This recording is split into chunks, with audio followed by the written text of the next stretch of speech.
মধ্যরাতে হঠাৎ চোখ খুলে গেলে আল্লাহ তাআলার দুইটি নাম পড়ুন, তারপরে ফলাফল দেখবেন আপনি নিজে অবাক হয়ে যাবেন।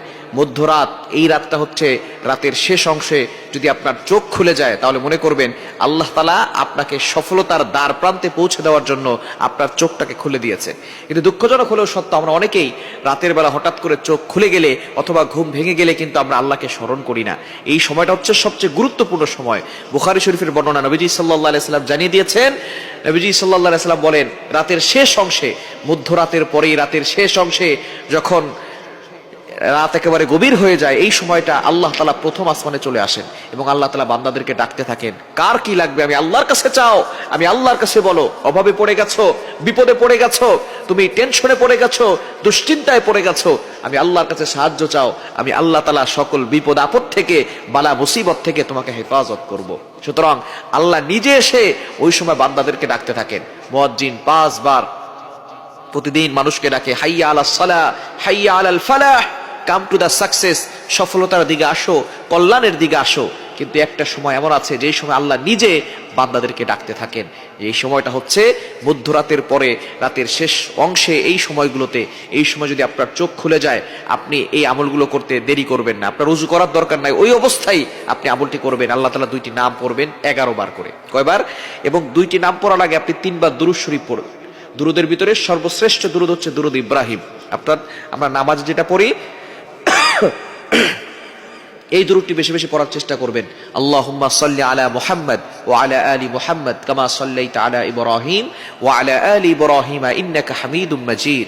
আল্লাহুম্মা বারিক আলা মুহাম্মদ ওয়া আলা আলি মুহাম্মদ কামা বারাকতা আলা ইব্রাহিম ওয়া আলা আলি ইব্রাহিম ইন্নাকা হামিদুম মাজিদ। এটা আপনি 3 বার পড়বেন। আর যদি এটা একটু বেশি কষ্ট হয়ে যায় তাহলে সাল্লাল্লাহু আলাইহি ওয়াসাল্লাম, সাল্লাল্লাহু আলাইহি ওয়াসাল্লাম, সাল্লাল্লাহু আলাইহি সাল্লাম, এটা 3 বার পড়বেন। এরপর আল্লাহ তাআলা দুইটি গুণবাচক নাম পড়বেন, আল ওয়াহ্হাব, এটা পড়বেন 11 বার, আর হচ্ছে ইয়া ফাত্তাহু, এটা পড়বেন 11 বার। এই দুইটি নাম পড়ে আপনি আল্লাহর কাছে দোয়া করবেন, দেখবেন আল্লাহ তাআলা আপনার সকল চাওয়া পাওয়াগুলো কবুল করবেন, আপনার নেক আশাগুলো আল্লাহ তাআলা কবুল করবেন। আল্লাহ তাআলা নিজে বলে দিয়েছেন 9 নম্বর পারা 13 নম্বর পৃষ্ঠার 4 নম্বর লাইন, সূরা আরাফের 180 নম্বর আয়াতে আল্লাহ বলছেন, ওয়ালিল্লাহিল আসমাউল হুসনা ফাদউহু বিহা। তোমরা আল্লাহর গুণবাচক নাম পড়ে দোয়া করো, আল্লাহ তাআলা তোমাদের দোয়াগুলো অ্যাকসেপ্ট করবেন, তোমাদের সকল নেক আশাগুলো পূরণ করবেন। সুতরাং আমরা আল্লাহর কাছে চাইতে জানি না। আমরা এই রাতের শেষ অংশে, মধ্যরাতের পরে যদি হঠাৎ করে আপনার চোখ খুলে যায়, আপনি আল্লাহর কাছে দোয়া করবেন, দেখবেন আল্লাহ তাআলা আপনার সকল চাওয়া পাওয়া গুলো কবুল করবেন, বিপদ থেকে আল্লাহ হেফাজত করবেন। আল্লাহ তাআলা যদি কাউকে দেন তাহলে তার আর কোনো টেনশন থাকে না।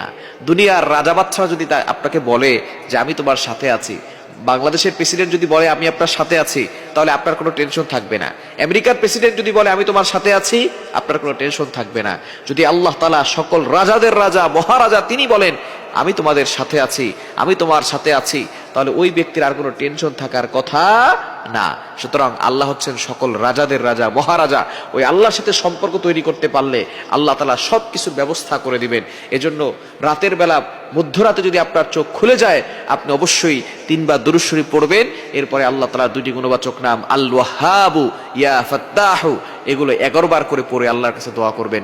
আল্লাহ তাআলা সব কিছুর ব্যবস্থা করে দিবেন।